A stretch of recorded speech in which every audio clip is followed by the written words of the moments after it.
L'invité de BFM Lyon, le contrôleur général Serge Delègue, bonsoir. Bonsoir. Et merci d'avoir accepté notre invitation. Vous êtes le directeur des pompiers du Rhône et vous êtes bien occupé en cet été. Vous êtes sur tous les fronts, notamment sur celui des incendies. Un incendie violent qui touche le Var actuellement. Une trentaine de pompiers du Rhône sont partis en renfort en début de semaine. Ils seront relevés d'ici la fin de la semaine par une autre équipe. Comment s'organisent ces missions ? Alors, c'est une organisation effectivement nationale qui veut que lorsqu'on aborde l'été, en fait, l'ensemble des services d'incendie et de secours de France, à travers les préfets de zone de défense, s'organisent pour prévoir qu'à un moment donné, le préfet de zone va demander des moyens qui vont être amenés dans le sud de la France. Et donc, nous avons dans la zone de défense et de sécurité sud-est, qui représente les 12 départements de la région Auvergne-Rhône-Alpes, nous avons actuellement plus de 200 sapeurs-pompiers qui sont dans le midi de la France, avec les 3 colonnes prévues qui sont descendues. Le préfet de zone donc, qui demande des renforts, ça se passe comment ? Comment on dit c'est ceux du Rhône qui vont partir ? C'est en fonction d'où se déclare l'incendie ? C'est prévu à l'avance, c'est-à-dire que toute la France prévoit des colonnes. En général, on fait partir celles qui sont loin en préventif à l'avance, et celles qui sont prêtes comme nous partent au dernier moment. Et donc là, on est parti lundi parce qu'ils savaient que la semaine allait être compliquée en matière de vent, et nous sommes partis dimanche, et dès le lundi soir, nous étions engagés aux côtés de nos collègues du Var. Alors dans le Rhône, dans le département du Rhône, nous sommes plutôt épargnés par ces forts incendies. Mais avec le réchauffement climatique, on voit les prévisions, elles évoluent. On voit que les risques touchent notamment de plus en plus de régions au fil des années, que ça remonte, que ça ne touche plus forcément que le sud de la France. Est-ce qu'il y a des craintes à avoir dans les années à venir dans notre département du Rhône concernant ces incendies ? Alors, depuis ces dernières années, nous n'avons fait qu'augmenter les moyens. Aujourd'hui, nous avons 28 véhicules spécialisés dans la lutte contre les feux de forêt, en fait. Et c'est cela qu'on a envoyé dans le midi de la France.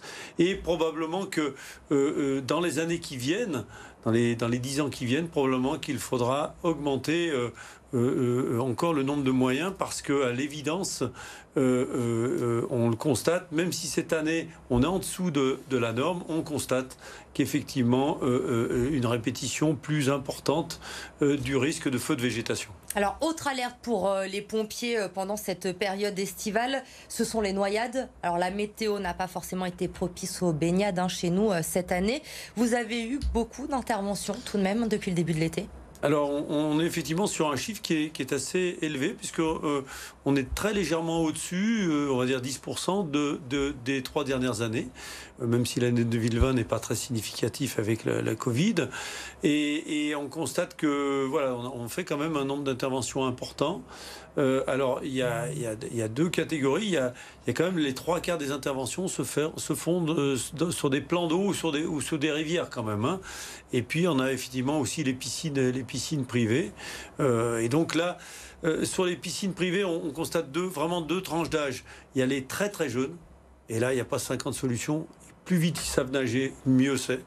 Et bien sûr, la surveillance, c'est évident, on ne peut pas les laisser une seule seconde. C'était une crainte d'ailleurs chez les plus jeunes pour cet été, avec les confinements, les piscines qui ont été fermées, les cours de natation qui n'ont pas eu lieu. C'était une vraie crainte pour cet été. Et là, c'est fondamental, vraiment, l'apprentissage de la natation. Et puis, il y a aussi le fait d'aller se baigner en pleine chaleur et avec les accidents cardiaques et les hydrocutions qu'il peut y avoir. Ça reste voilà, le risque de noyade est un risque qui reste important. Vous évoquiez à l'instant les noyades sur les plans d'eau, mais également dans les rivières, le Rhône, la Saône. On a vu pas mal de noyades depuis le début de l'été. Pourtant, il est interdit, il faut le rappeler, de se baigner dans le Rhône et dans la Saône, et vous intervenez régulièrement. Oui, je crois que là, vraiment, il faut respecter les interdictions. C'est extrêmement dangereux. Voilà, ces rivières et ces fleuves ne sont pas faits pour se baigner, et c'est dangereux. Et donc, quelle que soit la raison, il ne faut pas s'immerger dans ces lieux qui sont interdits. Autre mobilisation cet été sur le front sanitaire, cette fois, des pompiers du Rhône sont également partis en Martinique, en renfort. Quelles sont leurs missions là-bas ? Combien de temps vont-ils rester ? Alors donc ils sont partis a priori pour probablement une quinzaine de jours. L'objectif, les équipes qui sont parties, on a 5 sapeurs-pompiers qui sont en Martinique. Et en fait, ils aident les sapeurs-pompiers locaux à assurer l'ensemble des interventions parce que effectivement il y a beaucoup plus d'interventions avec le Covid et la situation est vraiment extrêmement difficile là-bas en Martinique et en Guadeloupe. Alors à Lyon et dans la métropole, vous êtes également mobilisés depuis plusieurs mois maintenant, on le sait, dans la campagne de vaccination, notamment au Groupama Stadium. Est-ce que vous constatez, avec la mise en place du pass sanitaire, un effet sur les vaccinations? Est-ce que vous avez le sentiment qu'elles sont en hausse ces dernières semaines? Alors, il y a plusieurs phénomènes qui se culbutent. D'abord, nous avons beaucoup de deuxièmes vaccinations, puisque nous avions fait beaucoup de premières vaccinations au début de l'été. Donc, forcément, les deuxièmes arrivent. Donc, ça, c'est une première chose. Sur les premières vaccinations, on est les 3 premières semaines d'août. Et tout le monde sait que les 3 premières semaines d'août à Lyon, il y a un petit peu moins de monde. Pour autant, moi, je lance un appel notamment aux plus jeunes. Il y a la rentrée scolaire, il y a la rentrée universitaire. Nous avons la capacité de vacciner indépendamment de ce qu'on fait, même si on est chargé. Il y a de la capacité encore de vaccination. Vous les voyez venir justement, les plus jeunes, les mineurs, dans les centres de vaccination? Beaucoup. Et donc j'espère qu'avec la rentrée, les gens vont rentrer, que effectivement, tout ce qui sera fait ne sera pas à faire à la rentrée. Donc il y a de la place encore, il y a des possibilités de vaccination. La vaccination qui va concerner directement les sapeurs-pompiers à la rentrée, puisque comme les soignants, vous allez être soumis au pass sanitaire pour travailler. Aujourd'hui, est-ce que vous connaissez la part des pompiers vaccinés dans le Rhône? Oui, puisque ça fait maintenant 10 jours que nous avons mis en place la première période, qui est une période transitoire. Donc nous sommes très optimistes. Aujourd'hui, nous avons la certitude que l'on dépasse les 90% de vaccinés. Et pour les 10% restants, il va se passer quoi? Non, je pense qu'à la fin, on devrait être pas loin de 98% pour le 15 septembre. Je pense que il restera effectivement quelques peut-être dizaines de personnes qui, pour des raisons qui leur sont personnelles, ne le souhaiteront pas. Mais je suis très optimiste ça n'aura pas d'impact sur l'opérationnel et la couverture opérationnelle du service. Il n'y aura vraiment pas de sous-effectif à la rentrée parce que des sapeurs-pompiers ne seraient pas vaccinés? En tout cas, ça sera marginal.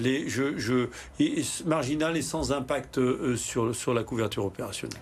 Pourtant, certains sapeurs-pompiers ont manifesté leur colère sur ce pass sanitaire. Nous les avons reçus sur ce plateau. Il y a eu un recours en référé devant la Cour européenne des droits de l'homme. Est-ce que vous entendez leur colère aujourd'hui? Je crois que, si vous voulez, il y a un temps pour tout. On est dans un système démocratique qui a pris du temps pour qu'une loi soit votée.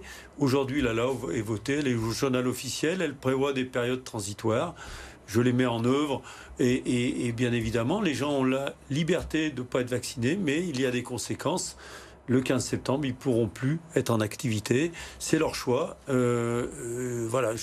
J'essaye de les convaincre que c'est une obligation et qu'il faut le faire.